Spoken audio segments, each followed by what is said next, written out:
Plutón y Perséfone. En la isla de Sicilia, en medio de las montañas, había un verde valle donde ningún ser humano había puesto la planta. El cielo era allí siempre azul, sin nubes, solamente céfiro, el viento suave, mecía blandamente las ramas de los árboles. Aquel valle era el reino de Deméter, la gran madre, diosa de las mieses que hacía germinar y madurar los cereales. Con ella vivía su hija Perséfone, una muchacha encantadora que correteaba sobre los verdes prados, danzaba y cantaba junto a las ninfas. Deméter recorría los campos cultivados de la tierra para vigilar el proceso de la germinación de las frutas y la maduración de los frutos. Cuando se alejaba de su ínsula, confiaba la vigilancia de la hija a las ninfas, que le entretenían con sus juegos, sus danzas, sus canciones. Una radiante mañana, las jóvenes paseaban por el prado. Perséfone se entretuvo ante una flor nueva de delicioso perfume, y las ninfas que la acompañaban se alejaron de ella. Esta las llamó para que apreciaran aquella maravilla, pero las tres compañeras no lo oyeron. Perséfone pensó arrancar la hermosa flor para mostrarla a las ninfas y dio un tirón al tallo de la planta. Nunca lo hubiera hecho.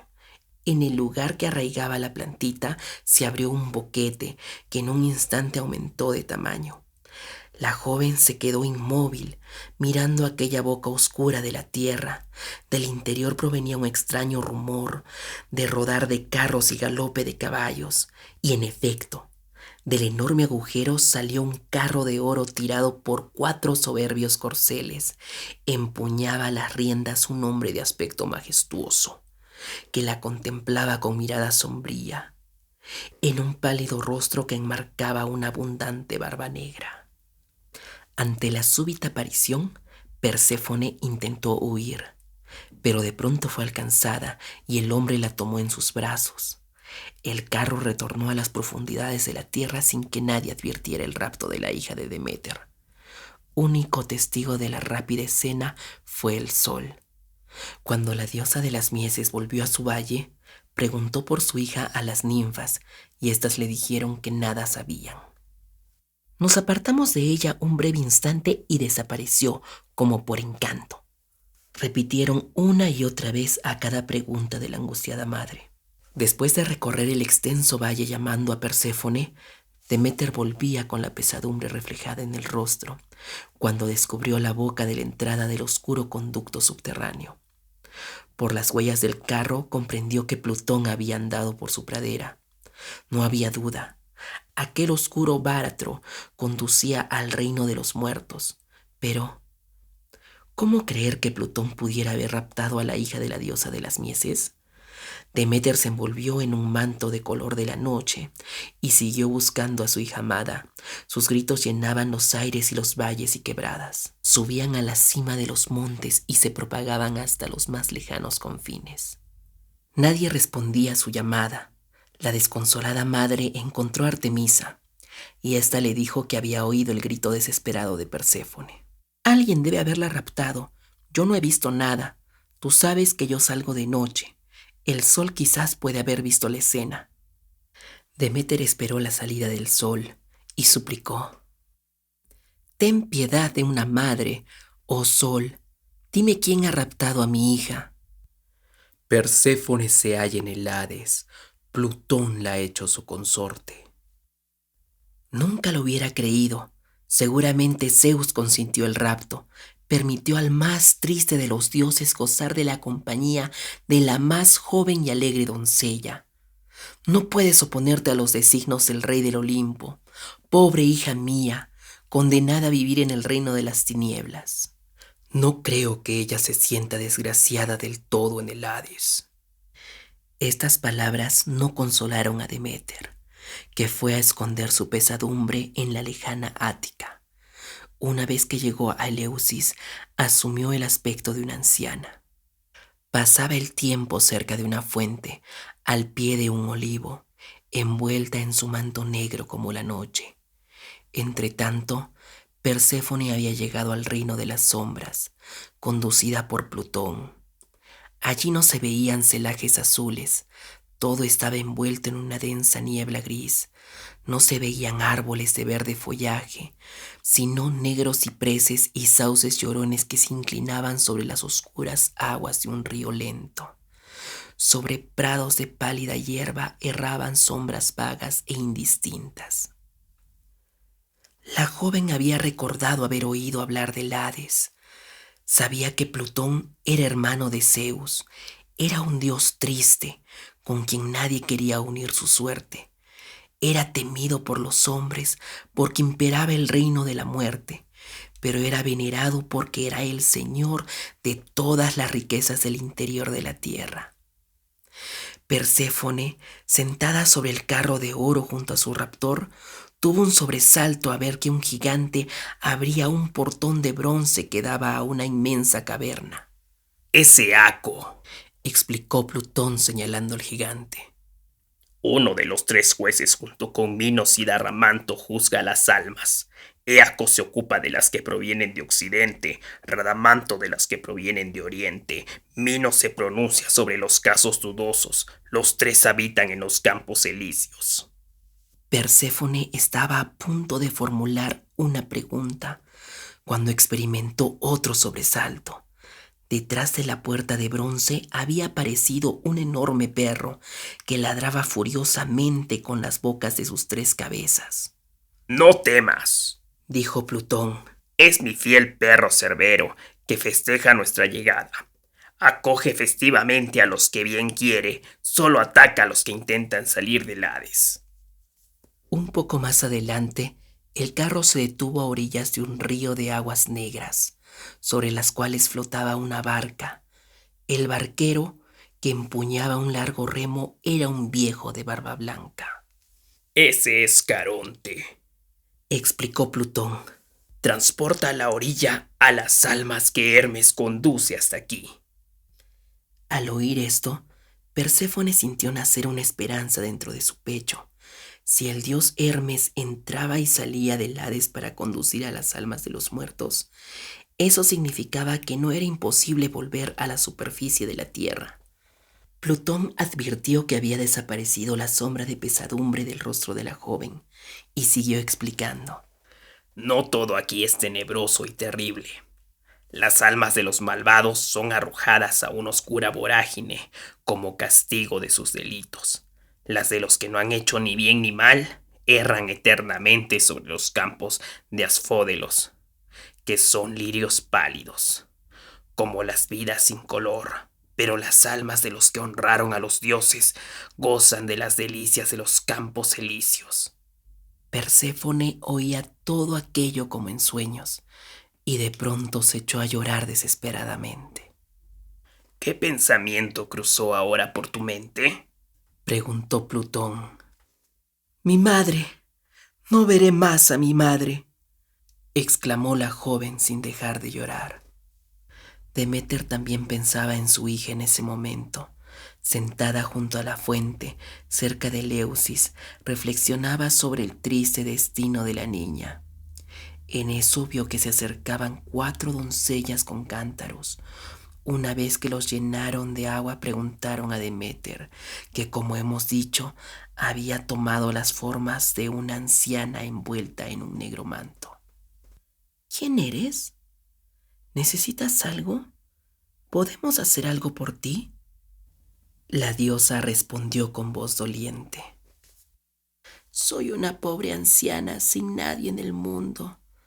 Me gustaría ser acogida en algún hogar en que pudiera criar a un niño, pero no conozco a nadie en Eleusis. Las jóvenes que eran hijas del rey Celeo prometieron volver más tarde con alguna buena noticia para la vieja.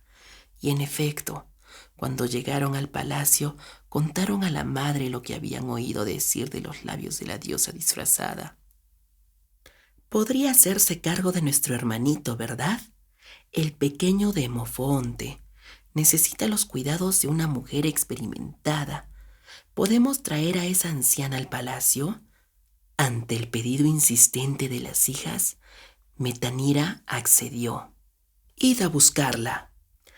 Momentos más tarde, Deméter entraba en el palacio real de Eleusis, se hizo cargo del pequeño Demofonte y le tomó tal cariño que pensó hacerlo inmortal como los dioses.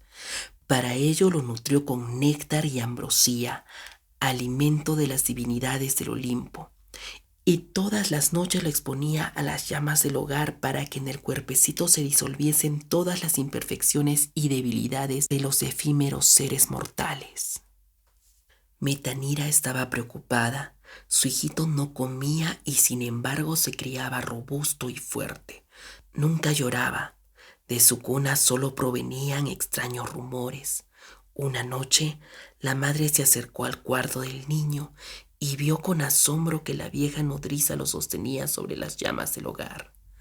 Demofonte sonreía como si las lenguas de fuego lo acariciaran suavemente. Metanira no resistió al impulso de intervenir e irrumpió en el cuarto. «¿Qué estás haciendo con mi hijo, desgraciada?», gritó fuera de sí. Deméter posó al niño sobre el duro pavimento y respondió con calma: «Quería hacer de él un dios como los de mi estirpe, pero ya no me es posible permanecer aquí». Diciendo esto, la diosa se irguió solemne y radiante, y la pobre madre le pidió perdón. Deméter salió del palacio sin despedirse y volvió a errar por valles y montañas. No podía consolarse de la ausencia de su hija, se sintió abandonada y privada de todo afecto, sin apoyo del rey del Olimpo, sin consideración por parte de los hombres. Entonces surgió en su alma el deseo de vengarse. No se cuidaría en adelante de la germinación de las semillas y de la maduración de los frutos. Los humanos no podrían ofrecer a los dioses los productos de la tierra feraz. Y entonces todos los hombres y dioses se acordarían de los beneficios que desde tiempo inmemorial recibían de la diosa Deméter. La antigua protectora de las cosechas se refugió en una gruta y descuidó los campos. La simiente se pudrió en los surcos, no se elevaron al sol las espigas de los cereales, no florecieron los frutales, los animales morían a millares y todo era ruina y desolación. El clamor de los hombres llegó al Olimpo. Zeus decidió intervenir para remediar tanto mal y envió a su hija Iris a la gruta en que Deméter se había refugiado. La alada mensajera trazó un arco luminoso en el cielo y se introdujo en la caverna. La claridad que hizo la hija de Zeus disipó las sombras del antro, pero no borró el ceño adusto y rencoroso de Deméter. Esta oyó el mensaje del rey del Olimpo y respondió con una seca negativa al requerimiento formulado por la gentil embajadora, elegida por el señor del Olimpo, precisamente por su condición de alegre símbolo de concordia y de paz. Mientras no vea a mi hija, la simiente no germinará, no se abrirán flores sobre la faz de la tierra, no habrá frutos en las ramas de los árboles ni hierba verde para los ganados. La misma respuesta recibieron otros dioses, hermanos de Deméter. Esta permaneció firme, su decisión era irrevocable. Zeus comprendió entonces que el único recurso para que volviese la abundancia sobre la tierra era complacer a la diosa de las mieses. Ordenó a Hermes que descendiese al Hades y sacara a Perséfone del reino subterráneo. La joven estaba sentada en el trono junto a Plutón. Cuando vio entrar al mensajero de pies alados, su corazón rebosó de alegría. Presintió una nueva, puesto que Hermes era el mensajero de Zeus. El rey del Hades, con gesto sombrío, murmuró: Veo, Perséfone, que estás decidida a dejarme. Tu deseo concuerda con la voluntad del rey del Olimpo. Nada puedo hacer contra dicha voluntad. Él es todopoderoso. Pues bien, ya que de ti solo me quedará el recuerdo, como un vago perfume delicioso, quiero que tú conserves también un recuerdo mío. Antes de partir, muerde esta granada roja. Sus granos te darán vigor y conservarán mi recuerdo en tu memoria. Solo eso es cuanto puedo lograr del destino, que tan cruelmente hiere a los dioses como a los efímeros, los míseros mortales de la tierra. Perséfone quiso complacer al melancólico rey de las sombras y comió 4 granos del fruto que éste le ofrecía. Luego, a un gesto de Hermes, se acercó al carro que se había traído y subió a él con presteza. El carro de Perséfone salió a la luz del sol en una pradera del Ática y se detuvo ante el templo de Eleusis, donde en ese momento Deméter lloraba la pérdida de su hija. La diosa de las mieses oyó la voz de Perséfone y voló a su encuentro. Madre e hija se estrecharon en un fuerte abrazo y en el mismo instante se realizó el prodigio. Los prados secos reverdecieron. Sobre aquel tapiz de verdor despuntaron florecillas de variado color. Los árboles, que hasta ese momento tendían sus ramas desnudas como descarnados brazos, se cubrieron de un tupido follaje. Cantos de pájaros, himnos de labradores, susurros de vientos y rumores de arroyos llenaron el aire tibio y multitud de rostros humanos se iluminaron con dulces sonrisas. Caravanas de hombres y mujeres acudieron a los templos a sacrificar animales de todas clases en agradecimiento a los dioses por la recuperada abundancia. Pero Hermes había dicho al despedirse de Deméter y Perséfone: Plutón invitó a su joven esposa a morder una roja granada para que ella conservara el recuerdo del reino subterráneo. 4 granos de dicha fruta entraron en el cuerpo de Perséfone, y bien, 4 meses del año ella debe alejarse de tu lado para pasarlos junto a su señor en las profundidades del Hades.